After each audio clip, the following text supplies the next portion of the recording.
infartos, cambios o trastornos hidroelectrolíticos dentro del cerebro. ¿Entienden? Hipertensión endocraniana, pero eso ya es consecuencia, no es un cambio molecular. Entonces, todo lo que genera esto dentro de la célula. A eso se llaman injurias cerebrales traumáticas secundarias. ¿Entienden? Y las terciarias, que son Secuelas. las secuelas. A partir de esto, el paciente se cayó, hizo su hematoma epidural, hizo hipertensión intracraniana, lo operamos, llamaron al neurocirujano, el neurocirujano llegó, operó como un dios, ya, pum. Ya, doctor, ya está operado, ¿por qué no se levanta? Porque viene esto, pues. Así le tiene que pasar a UCI. ¿Por qué? Porque su cerebro así aplastado. Ahora ese cerebro va a generar cambios en todas las células a nivel molecular. Entonces UCI maneja esto, para que toda esta cascada, que es una serie de eventos, no mate al paciente. A veces esto lo mata y no necesariamente esto. Nosotros nos operamos, sacamos el coágulo y ya, listo. Pasamos a UCI. Todas sus medidas para manejar esto, y a veces el paciente queda con una secuela notoria, déficit motor. Ya no mueve la mitad del cuerpo o queda postrado. Ah, ya. Esas son las injurias terciarias. ¿Ya? Listo, muy bien, sigue. Ahora van a desarrollar, supongo, cada uno de estos para poder entenderlo mejor. ¿Ya han firmado todos? No, doctor, disculpe, lista. la clase es a las 2:30 y han llegado a las 2:25, 26, dice. Y con No, que un minuto, acá no. Pasa, ahora sí que pasen todos. Ya, los expositores sigan. Sigan. Continúen nomás.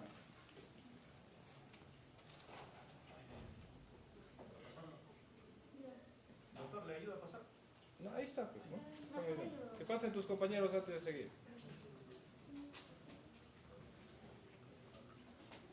Pasen.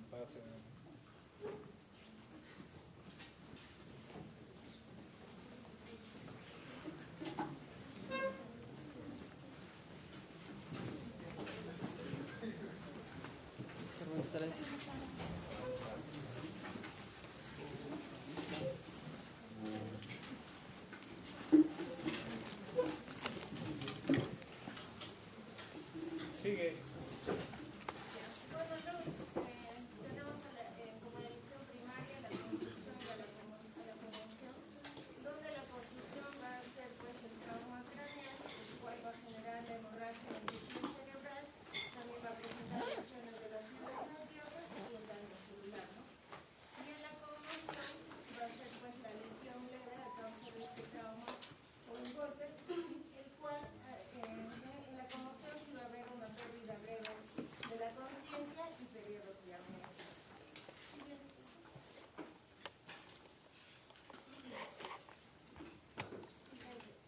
Sí, está bajando.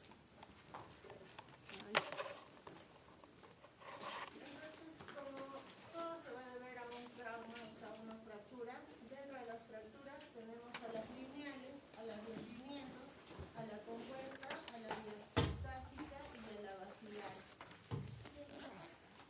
Primero vamos a hablar sobre las fracturas lineales. Esa fractura lineal pues va a ocurrir debido al efecto del golpe contra el cráneo, ¿no? O sea, el contacto y el impacto.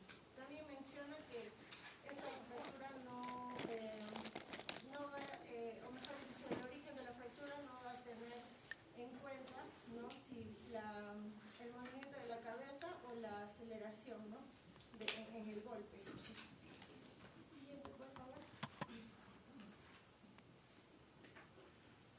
Luego tenemos la fractura de hundimiento, donde aquí pues el objeto va a provocar una fractura que va a generar depresión, ¿no?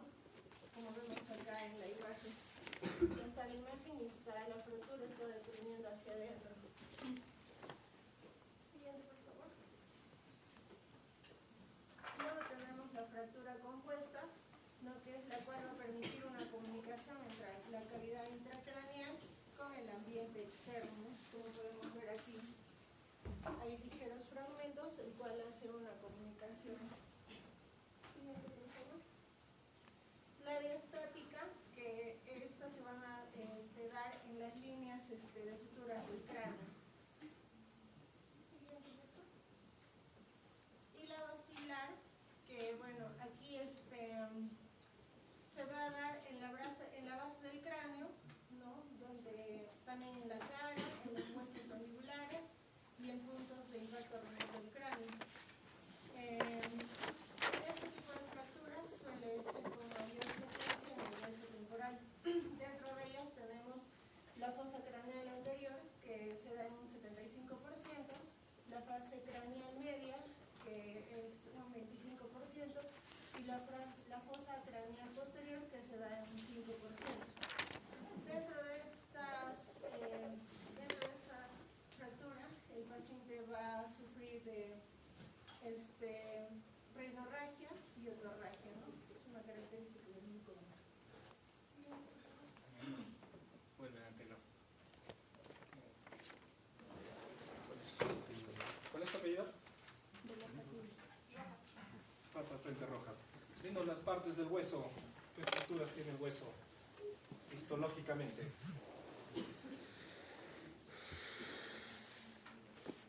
Para poder hablar de fractura lineal, compuesta, ¿cuáles son las partes que tiene el cráneo, no? Histológicamente. ¿Sabes sí o no? Ya. Compañera, tú. Primero vamos a mostrar el cráneo fontanela. No. ¿Sabes? A ver, las que estás poniendo, ¿cuáles son las partes del hueso, histológicamente? Lo hemos dicho en la primera clase, creo. Estamos hablando de fracturas y no conocemos qué partes tiene nuestro hueso. Histológicamente, ¿qué hemos dicho? Tabla externa, diploide y tabla interna. ¿Cuándo se considera una fractura lineal?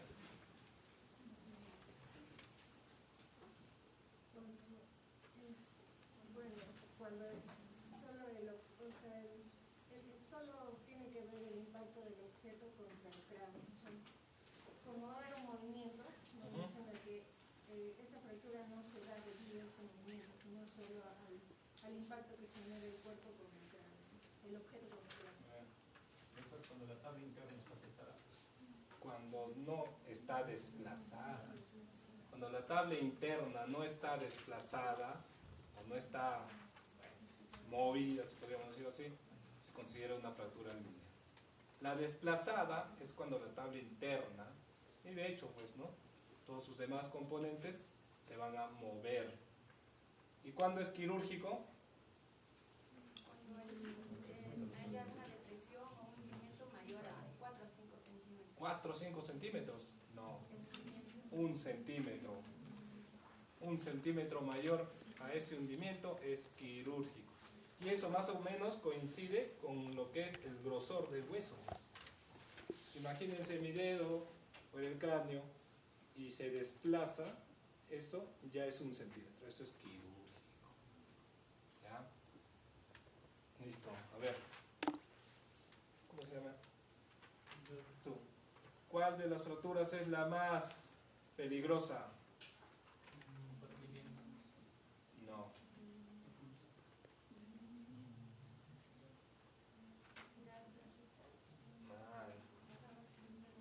Las fracturas basilares.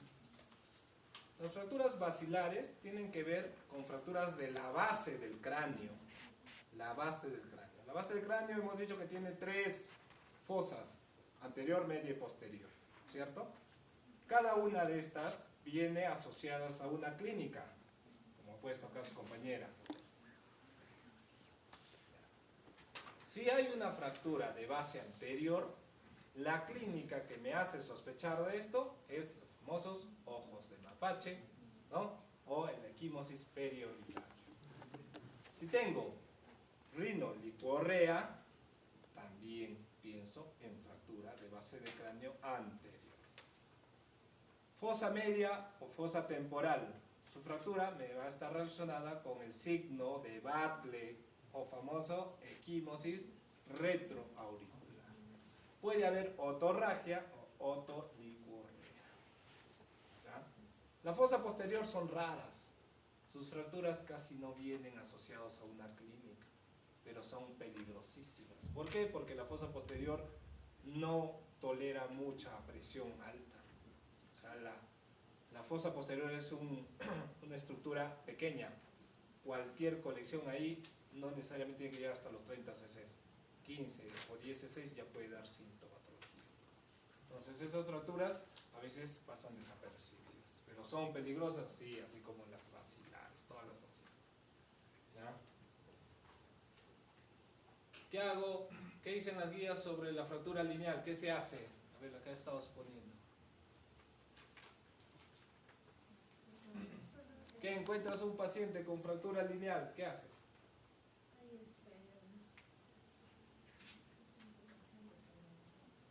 Si es menos de 1 centímetro es conservador. No, pero estamos hablando de lineal. Lineal. ¿Por qué hablan las guías más en TEC con fracturas lineales en niños? Dicen, si tengo un paciente con fractura lineal en un niño, o sea, viene el paciente, damos el ejemplo, se cae de donde quede, el columpio, de su lecho, de su casa, de su cama, no sé. Tú le haces una radiografía, ¿no? Y encuentras una fractura. Eso se considera un TEC leve, de repente el paciente leve, pero de alto riesgo. De alto riesgo. Entonces, lo que yo debo hacer acá es sacar una tomografía. ¿Saco una tomografía para qué? La fractura lineal es como si yo golpeara esto y se raja todo. Entonces la fuerza ha quebrado el hueso. Por debajo del hueso de ese cráneo pueden haber arterias. Si he roto este vidrio, este hueso, ¿habré podido cortar la arteria? También, ¿no creen? Entonces para eso se hace la tomografía. Para ver que yo debajo de esa fractura no encuentre una colección. Llámese hematoma epidural. ¿Entienden? Entonces le pido, doctor, no hay el hematoma epidural, ¿qué haces? Lo tengo que observar. ¿Cuánto tiempo?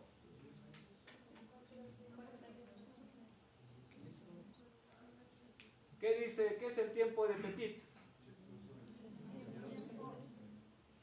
Entre el trauma y la presencia de los síntomas. ¿Cuánto puede durar?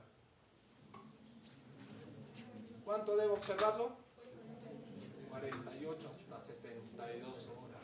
Eso dice la guía, 48 a 72 horas. ¿Por qué? ¿Porque se le ocurrió al que escribió? No, porque hay un tiempo de Petit prolongado. Entonces, este niño tiene su fractura, está jugando, está bailando, todo normal. Pero tengo que monitorizarlo. Lo subo a piso para vigilancia de signos de alarma.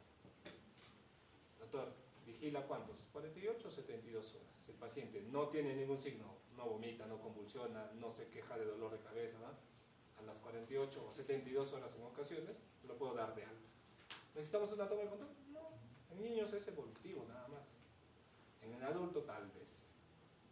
Una fractura deprimida se opera mayor a 1 centímetro. ¿Por qué motivo? ¿Por qué crees que se operaría? Si el paciente está bailando, grado 15, hay déficit motor, ¿por qué debería operar una fractura deprimida? Es un hematoma. Ya le hemos sacado su imagen y no tiene hematoma, pero igual estamos diciendo quirúrgico.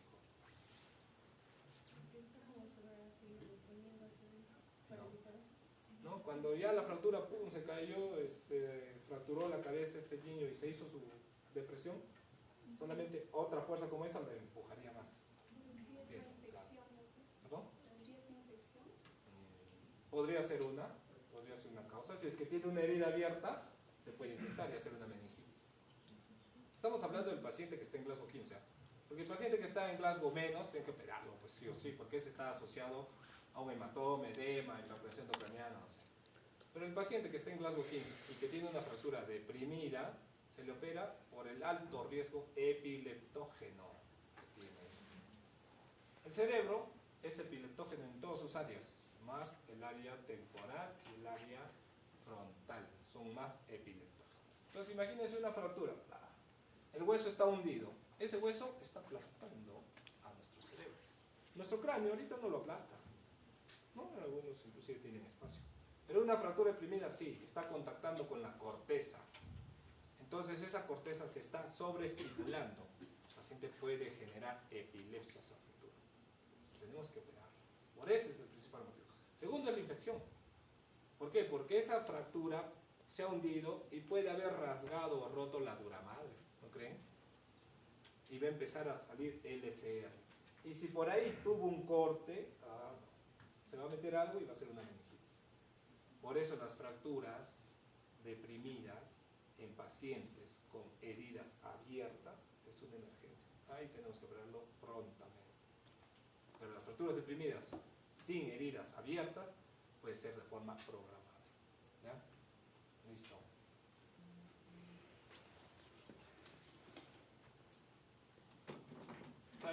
Hay un montón de fracturas. Van a ver, principalmente la clasificación es lineal y desplazadas o deprimidas. ¿Ya? Hay complejas, hay compuestas, todo, bueno, ya. Esta diastásica es a nivel de las suturas, casi a veces no las vemos, como es la separación de las suturas. El golpe a veces es tan intenso, tan fuerte en los pacientes, que su sutura se separa. Eso es una fractura diastasada o diastásica. ¿Ya? Sigue. ¿Quién sigue? A ver, compañera. Bueno, otro tipo de injuria cerebral primaria es el daño axonal difuso, ¿no? En la cual nos menciona que aquí va a haber características multifocales, va a haber ruptura de axones, va a haber alteración de las funciones neurales y capilares se van provocando lo que son las hemorragias. En la clínica va a presentar confusión, pérdida de conciencia, porque no expuesto la semana pasada. puede llegar a ser coma, el diagnóstico va a ser una tomografía y lo que es la resonancia magnética.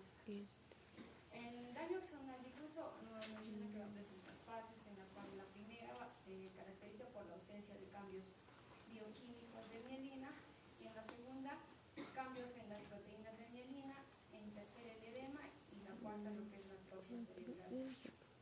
En las imágenes de tomografía se va a mostrar lo que son como microhemorragias, lo menciona.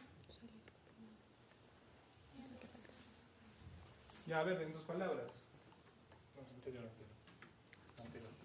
Ponle el anterior. En lo que es en el ¿Cómo lo entiendes el daño axonal difuso? macroscópicamente no se va a poder identificar. Tiene que se evidencia microscópicamente la presencia de microhemorragia. Ya. Y aquí va a haber daño de sustancia blanca, axones. Ya, entonces el daño axonal difuso es la lesión directa del axón. O sea,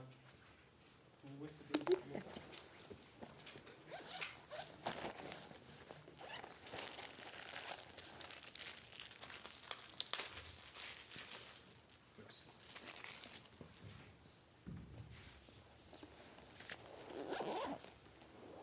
Su nombre lo menciona, daño axonal difuso, del axón. Nosotros tenemos nuestro cerebro, nuestro cerebrito está ahí. Hemos dicho que todo lo que está en la periferia es sustancia gris. Sustancia gris. Excepto en el central core, donde hay sustancia gris, interna. Y lo debajo de la sustancia gris es sustancia blanca. Nosotros sacáramos una imagen de microscopio electrónico, ¿no? Sabemos una parte de esto, eso está así.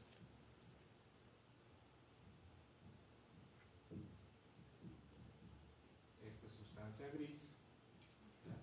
Y esta es sustancia blanca. Entonces, el daño axonal difuso se dirige a esta área. Un daño de este axón.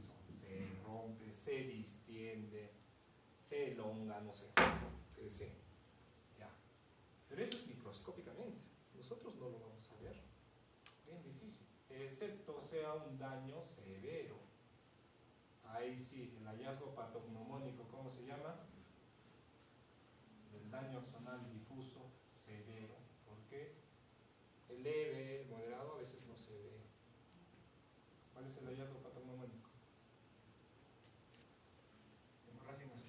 las hemorragias en astilla o microhemorragias, ¿dónde? En esta zona, pues. En esta zona. Acá hay puntitos de sangrado. Sangrado. ¿No? ¿Y dónde lo vemos? Idealmente en resonancia. Si lo vemos en la tomografía, quiere decir severo. Idealmente se mira en resonancia, perdón. Y si vemos en áreas profundas, por ejemplo, el tronco cerebral, este paciente ya está condenado. Acá hay una disociación clínica paciente. ¿Por qué? Tenemos pacientes que se han tequeado. Para esto tiene que ser el mecanismo de energía severo, fuerte, para que sangre el tronco, ¿no? Si estamos diciendo que el cerebro se protege bien, se cubre bien. O sea, si yo me caigo de acá, ay, me golpeo la cabeza, ¿me voy a generar una lesión axonal difusa? No, imposible. La lesión axonal difusa, o sea, para que el mecanismo de energía llegue hasta acá y genere lesiones, tiene que ser de alto impacto. Alguien que se cae del quinto piso, una moto a 200 kilómetros, sin casco, no sé. ¿Entienden? Ahí se genera. El paciente llega mal, llega con menos de Glasgow menos de 8. Lo pasan a UCI, le hacen todas sus medidas. La tomografía, vemos prácticamente una tomografía normal. ¿Qué es lo que pasa con este paciente? La tomografía no se mira desviación de línea media, no hay coágulos, no hay hematomas, no hay edema. ¿Qué es lo que sucede con el paciente? Quieren extubarlo, quieren quitarle la acción y extubar y este no respira. Ahí hay que pensar en un paciente con lesión axonal difusa. ¿Ya? Le pido la resonancia y el hallazgo patognomónico, las hemorragias o microhemorragias en asta. ¿Sí? Listo. Por lo general esto es lo último. Cuando un paciente se tequea de ser hecho, lo más frecuente que puede ser hematoma sutural. De ahí viene el epidural. De ahí viene la hemorragia subaracnoidea o la hemorragia intrarraqueal. De ahí recién viene la lesión axonal difusa. Es progresivo. Y se han mandado así. ¿Ya? Muy bien, sigue. Ahora vamos a hablar sobre las injurias secundarias, ¿no? Por mencionar, ¿Y hematoma epidural, subural? ¿Están ahí? vamos a tratar Ya. de manera, cada uno con su tratamiento. Ya. Entonces, de repente ya no vas a hacer percusión. A ver. No me recuerdo tu nombre. Rolando, dinos, explícanos sobre la contusión hemorrágica. Ahí. Contusión hemorrágica, tus compañeros. ¿Qué es una contusión hemorrágica? Es cuando hay sangrado. ¿Cómo? Cuando hay sangrado en el cerebro. Ya, pues eso yo también puedo decir una hemorragia intraparenquimal. ¿Cuál es la diferencia? ¿Cómo defines a una contusión hemorrágica cerebral? Cuando hay una fuerza externa o una contusión. No has estudiado, pues. Una contusión es cuando hay una fuerza externa o una contusión. No has estudiado. No te has preparado nada. ¿Alguien que pueda definirnos contusión? A ver, pues. Aquí en general lo que son lesiones estructurales del parénquima cerebral. Ya. Pero eso también puede ser una lesión axonal, una lesión estructural parénquima. Bien, el ejemplo que yo le doy a los pacientes, no han revisado, no han estudiado, no sé si se han preparado. Lo que yo hago con los pacientes cuando les quiero explicar sobre esta contusión cerebral, les digo, imagínense un puñete o un golpe en el brazo, les genera un moretón. En nuestras palabras, una equimosis. Ese moretón de tu brazo, ¿tú harías que alguien te hinque, lo aspire? No, porque no se puede. Porque es sangre distribuido entre el tejido bueno. ¿Entiendes? O sea, nunca vas a poder aspirar tu moretón, jamás. Excepto eso se reúna, ¿no? Se reúna y haga una celulitis. Ahí sí. Lo cortas y sale el coágulo. Pero a un inicio no. Entonces ese moretón, trasládenlo al cerebro del paciente.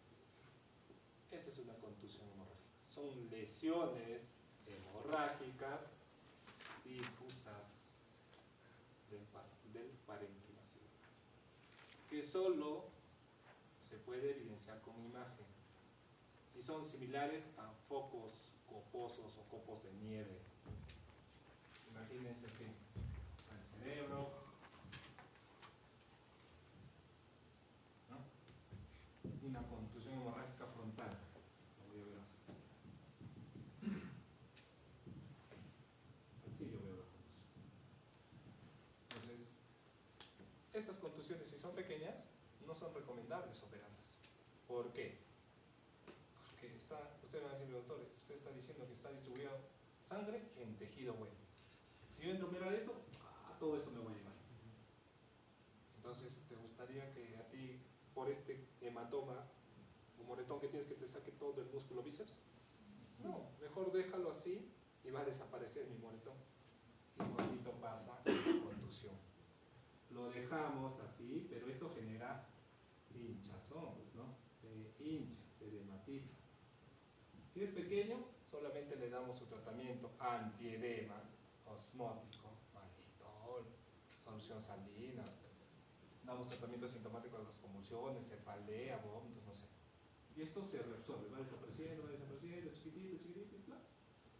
Y todas las neuronas que estaban acá sanitas se conservaron sanas. ¿Entienden? Pero si yo lo operaba, pues sacó todo bueno y malo. Entonces no se opera. Pero si la contusión es grandota y me desvía la línea media, la contusión es muy grande, ahí sí hay que hacer una craniectomía descompresiva. ¿Entienden? Porque eso se va a hinchar. Doctor, pero si se está hinchando, sácalo. Bueno y malo. Hay que darle un chance al paciente. Sus neuronas pueden ser. A veces estas contusiones vienen acá uno, acá otro, se juntan, así como el moretón de tu brazo, y puede hacer un hematoma intraparenquimal central. ¿Comprendes? Entonces, estas contusiones son lesiones hemorrágicas difusas del parénquima cerebral. ¿Ya? Su tratamiento depende del volumen. Si tiene más de 30 cc, desvía línea media, ¿no? Hay que operarlo. Si no, solamente tratamiento osmótico y sintomático. Sigue.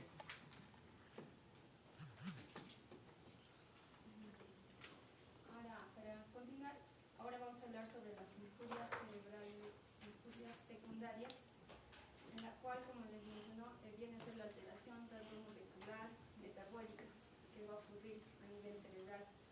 Uno, vamos a tener lo que es la hipercapnia, ¿no? Que va a causar la vasodilatación cerebral. ¿Por qué se va a dar esta hipercapnia o aumento de lo que es la presión de CO2? El paciente puede, al recibir el daño cerebral o también operada de una craniotomía, puede disminuir lo que es la frecuencia respiratoria. Al disminuir, va a retener lo que es el PCO2. Entonces, nos menciona uno también en lo que es la guía de BTF, es el manejo de esta hipercapnia. Nos menciona que debemos mantener al paciente en una normocapnia que es de 35 a 45 milímetros de mercurio, como a través del manejo ventilatorio. Es por eso que estos pacientes posoperados de craniotomía ingresan lo que es a terapia de UCI para mantener la normocapnia. Nos menciona como la ventilación en las 24 horas, evitar tanto la hipocapnia como la hipercapnia. La hipercapnia va a producir vasodilatación. Esta vasodilatación va a aumentar lo que es el flujo cerebral y va a aumentar lo que es la presión intracranial. Es por eso que debemos evitar. Y también evitar la hipocapnia, porque la hipocapnia al revés va a producir lo que es vasoconstricción y va a disminuir